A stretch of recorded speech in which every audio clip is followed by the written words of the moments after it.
Doctor Sumanth, இந்த 25 பேர் எப்படி அகாமடேட் பண்ணப்படுவாங்கன்னு நினைக்கிறீங்க? ஏன்னா அவங்க வந்து ஆதரவு தெரிவிச்சிருக்கிறாங்க. ஆதரவு தெரிவிச்சதுனாலேயே அவங்க டிஸ்குவாலிஃபிகேஷன் கோரிக்கை அவங்க மேல இருக்கு. அது வந்து சபாநாயகர், கோர்ட் அப்படின்னு அலக்கழிக்க தான் போகுது. ஸோ இந்த சிக்கல்லாம் இருக்கிற சூழல்ல எப்படி அவங்க அகாமடேட் ஆவாங்க? அவங்களுக்கு இயல்பா எதிர்பார்ப்பும் இருக்கும். இல்ல, ரெண்டு விஷயம்.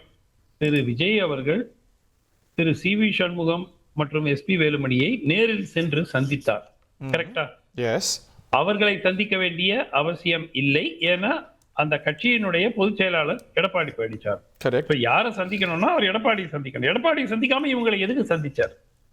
ஐதர் நம்பிக்கை வாக்கெடுப்புல எனக்கு ஓட்டு போடுங்க, நம்ம நாளைக்கு உங்களுக்கு ஐதர் மினிஸ்ட்ரியில் அகாமடேட் பண்றேன், ஏதாவது ஒரு அஷூரன்ஸ் கொடுக்கப்பட்டிருக்கும்.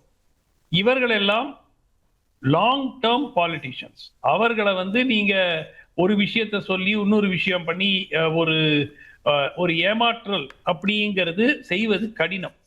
ஸோ என்ன அவங்களுக்குள்ள என்ன பேசி ஒத்துக்கிட்டு இருக்காங்க, எதற்காக அவர் நேரில் சென்றே இருக்க வேண்டாம். நாளைக்கு எனக்கு கொஞ்சம் ஓட்டு போடுங்கன்னு சொல்றதுக்கு விஜயே வந்து போய் பொன்னாட போத்தி அவங்க வீட்டுக்கு போகணுங்கிறது அவசியமே கிடையாது. கரெக்டா? பிஹைண்ட் த சீன்ஸ் பேசலாம், இல்ல ஆதவர்ஜுனா போய் பார்க்கலாம், வேற யாராவது வச்சு பேசலாம், பேசி முடிச்சிருக்கலாம். பட் இவங்களே நேரா போய் அவரே போய் பார்க்கிறாருன்னா that means there is a public acknowledgement. பப்ளிக்கா நான் இவர்களுடைய ஆதரவை கோருகிறேன். இன்னைக்கு அமைச்சர் பேசும்போது கூட, அமைச்சர் ஆதவர்ஜுனா பேசும்போது கூட அவங்களுக்கு பரிஞ்சுதான் பேசுறார். But induction to the government அப்படின்னு வரும்போது அதுதான் சவாலா இருக்கு. மத்த கட்சிகள் விமர்சிக்கிறாங்க. எனக்கு இது ட்ரோஜன் ஹார்ஸ் மாதிரி இருக்கு. 25 பேர் உடைய ஆதரவு வந்துருச்சுன்னா இந்த அரசாங்கம் ஒரு ஸ்திரமான நிலைக்கு போயிடும். அட்லீஸ்ட் டெய்லி வந்து இந்த கவலை இருக்காது, விழுந்துருமா நிலைக்குமா. அந்த 25 நிலைக்குமாங்கிற பிரச்சனை இருக்குல்ல, அதுக்கு மேல ஒரு கத்தி தொங்குது இல்ல. ஒரு டிஸ்குவாலிஃபிகேஷனுக்கான பாசிபிலிட்டியும் இருக்கு, அதுக்கான பிரீசிடன்ஸும் மற்ற மாநிலங்கள்ல இருக்கு இது போன்ற செய்கைக்கு. சோ அதையும் ஒரு கணக்கு போடுவார்ல. சரி, இல்ல இப்போ நான் உங்ககிட்ட ஒண்ணு கேட்கிறேன். ஒரு வேளை ஒரு பேச்சுக்கு டிஸ்குவாலிஃபை ஆறாங்க, ரைட்டா? டிஸ்குவாலிஃபை ஆனாக்க விஜய்க்கு இருக்கிற 108 உங்களுக்கு மெஜாரிட்டியாக வருமா வராதா? நாளைக்கு இவங்க எல்லாம் வெளியே போயிடுறாங்கன்னு வச்சுக்கோங்க. நாளைக்கு கம்யூனிஸ்ட் வெளியே போயிடுறாங்க, விசிகே வெளியே போயிடுறாங்க, ஐயுஎம்எல் வெளியே போயிடுறாங்க, ரைட்டா? போனாலும் இந்த 30 பேர் 25 பேர் நீக்கப்பட்டார்கள் என்றால் உங்களுக்கு மெஜாரிட்டி ஃபிகரே குறைஞ்சிருது இல்லையா? இல்ல, அது டெக்னிக்காலிட்டி, உண்மைதான். ஆட்சிக்கு பிரச்சனை இருக்காது. பட் எவ்வளவு பெரிய தர்ம சங்கடத்தை இந்த அரசுக்கு ஏற்படுத்தும். நீங்க வேற ஒரு கட்சியில இருந்து வந்து நீங்க மந்திரி ஆக்கி இருக்கிறீங்க, ஒருவேளை மந்திரி ஆயிட்டாங்கன்னு வச்சுக்கோங்க, மந்திரிகள் டிஸ்குவாலிஃபை ஆறாங்க அப்படின்னா, தேவைக்கு அரசாங்கத்துடைய மந்திரிகள் டிஸ்குவாலிஃபை ஆறாங்க அப்படின்னா அது எவ்வளவு பெரிய negative PR. Hari, first of all நீங்க சொல்றது எல்லாமே பல மாதங்களுக்கு பிறகு நடக்கக்கூடிய விஷயம். ஃபர்ஸ்ட் ஒரு விஷயம், நாளையே யோசிப்பார் அரசியல் தலைவர் ஒருவர். ஒரு நிமிஷம். சபாநாயகர் முதல்ல டிஸ்குவாலிஃபை பண்ணணும். டிஸ்குவாலிஃபை பண்ணாம அப்படியே உட்கார்ந்து இருக்காருன்னு வச்சுக்கோங்க. ஏன்னா அவருக்குன்னு ஒரு கால வரம்பு கிடையாது. அடுத்தது என்ன பண்ணுவாங்க? எடப்பாடி அணி வந்து நீதிமன்றத்துக்கு போவாங்க. நீதிமன்றத்துக்கு போய் லோவர் கோர்ட்ல ஒரு ஆர்டர் வாங்கி அதுக்கப்புறம் உச்ச நீதிமன்றத்துக்கு போய் இதெல்லாம் முடிந்து ஒரு ஃபைனல் டிஸ்குவாலிஃபிகேஷன் வருவதற்கு குறைந்தது 6 to 8 மாதம், ஓராண்டு காலம் வரைக்கும் வரலாம். அதற்குள் என்ன மாற்றங்கள் வரும், என்ன நிகழ்வுகள் இருக்கும், இந்த ஈக்குவேஷன் எப்படி இருக்கும், அந்த ஈக்குவேஷன் டிஸ்குவாலிஃபிகேஷன் எலெக்ஷா டிவிகேக்கு ஒரு பெரிய லாஸ் ஆஃப் ஃபேஸ் இல்ல, அவங்களோட நாவல்ட்டியே லாஸ் ஆஃப் ஃபேஸே கிடையாது. ஓகே, நீங்க இன்னைக்கு இருக்கிற லாஸ் ஆஃப் ஃபேஸை விட அந்த என்ன லாஸ் ஆஃப் ஃபேஸ்? ஏற்கனவே இந்த கட்சிகள் உங்களுக்கு எதிராக போட்டியிட்டு உங்கள் வேட்பாளர்களை வீழ்த்தி எம்எல்ஏக்கள் ஆயிருக்கிறார்கள்.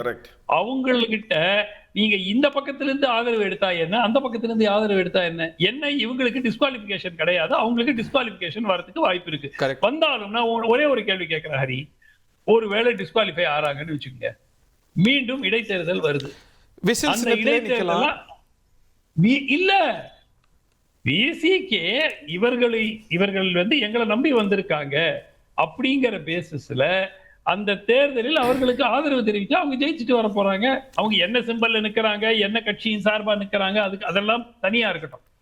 நான் என்ன கேட்கிறேன், அவர்கள் எப்படியுமோ வெற்றி பெற்று வருவதற்கு வாய்ப்பு இருக்கிறது. ஏன் வந்து why are we closing that option?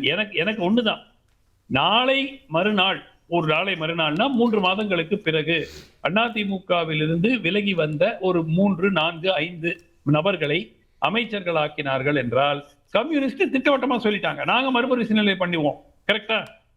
அவங்க திரு சண்முகம் அவர்கள் திட்டவட்டமா சொல்லிட்டார், அந்த மாதிரி இவங்க செஞ்சாங்கன்னா நாங்க வெளியே வந்துருவோம் சொல்லிட்டார். ஆனால் விடுதலை சிறுத்தைகள் அதை சொல்லல. கரெக்ட். அது நடக்காது, அது நடக்காது அப்படிங்கிறாங்களே தவிர, அது நடக்காதுன்னா ஏன் கம்யூனிஸ்ட் தலைவர் அந்த பாசிபிலிட்டியை ரைஸ் பண்றாரு? ஏன்னா அவருக்கு புரியும் அது நடக்கக்கூடிய வாய்ப்பும் இருக்கிறது. அதனாலதானே அவர் சொல்றாரு, இல்லாட்டி ஏன் சொல்ல போறாரு? ஓகே.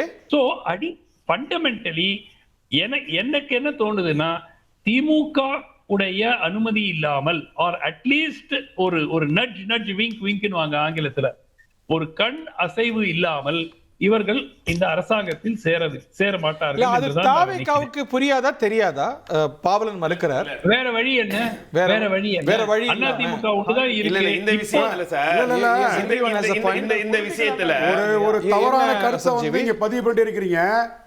அதாவது எப்படி சார் நீங்க தானே சார் சொன்னீங்க சார், திமுக இருக்குன்னு சொன்னீங்க. இருங்க, எங்க தலைவர் வந்து நாட்டு மக்களுக்கு ஊடகத்தின் மூலமா விளக்கம் சொல்லிட்டு இருக்காரு. அதை கொஞ்சம் கூர்ந்து கவனிங்க. ஏதோ விடுதலை சிறுத்தைகளுக்கு வந்து முடிவெடுக்க தெரியாம இருக்கிற மாதிரி, எங்களுக்கு அரசியல் அறிவே இல்லாத மாதிரி, திமுக சொல்லி தான் நாங்க போய் தாவேக்கால சேர்ந்த மாதிரி ஒரு அவதூற கட்டமைக்காதீங்க. எங்களுக்கு வந்து எந்த சமயத்துல எந்த மாதிரி முடிவெடுக்கணும் அப்படின்ற அந்த உத்தியும் அந்த புத்தியும் எங்க தலைவருக்கு நிறையவே இருக்கு. உத்தியும் புத்தியும் தெரிஞ்சவர் தான் எங்க தலைவர்.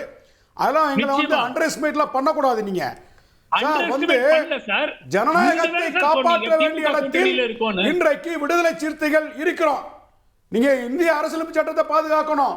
ஒரு மக்கள் பெருவாரியா ஓட்டு போட்டு தேர்ந்தெடுத்திருக்காங்க, ஆதரவு கேட்கிறாங்க. ஆதரவு கொடுக்காம நாங்க நியூட்ரலா வெளியில இருந்தா அது கவலுமா கவலாதா? மறுதேர்தல் வருமா வராதா? மறுதேர்தல் இருந்தா யாருக்கு நட்டம்? மறுதேர்தல் வந்தா யாருக்கு நட்டம்? நாட்டின் நலன் கருதி முடிவு எடுத்திருக்கோம். விசிக நலன் கருதி இல்ல. எந்த சமயத்திலும் everybody has a point. எல்லாரோட பாயிண்ட் இஸ் ஒரே டேபிளுக்கு தரணும். நீங்க அது நேரத்தை போயிடும். குறைச்சு மதிப்பிடுங்க. டாக்டர் அவர் ப்ளீஸ் ஹீல் தி ஃப்ளோ. நான் மற்றவங்களுக்கு நான் வாய்ப்பு சொன்னாரு, இவரு சொன்னாரு.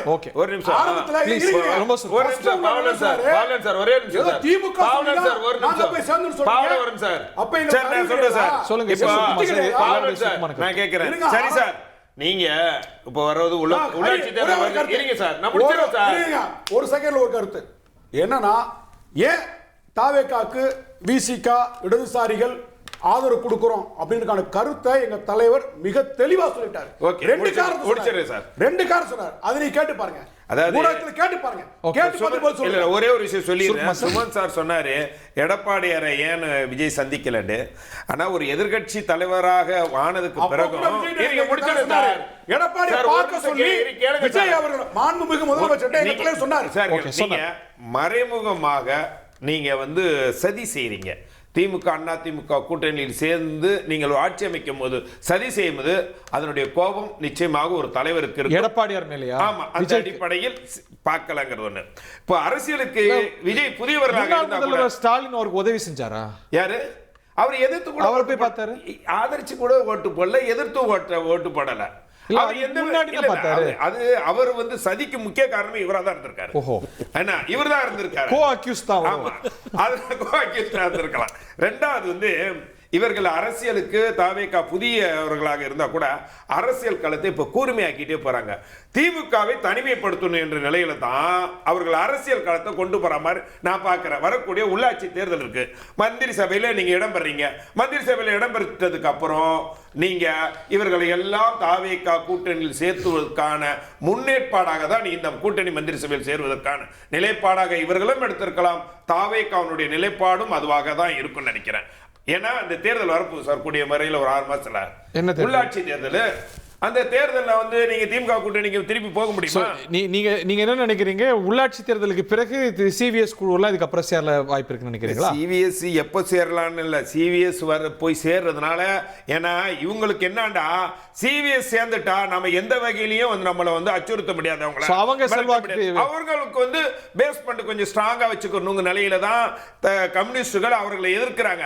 ஆனா உண்மை அப்படி இல்லை. நீங்க ஒவ்வொரு விஷயத்துக்கும் எதிர்ப்பு கொடுத்து மிரட்டிக்கிட்டு இருக்க கூடாதுன்னா 25 பேர் என்ன சொல்றாரு முடிச்சிடறேன். அவர்களுக்கு அதாவது வந்து பதவி நீக்கம் ஆயிட்டா கூட ஃப்ளோர் டெஸ்ட்ல இவங்க தான் வின் பண்ண போறாங்க.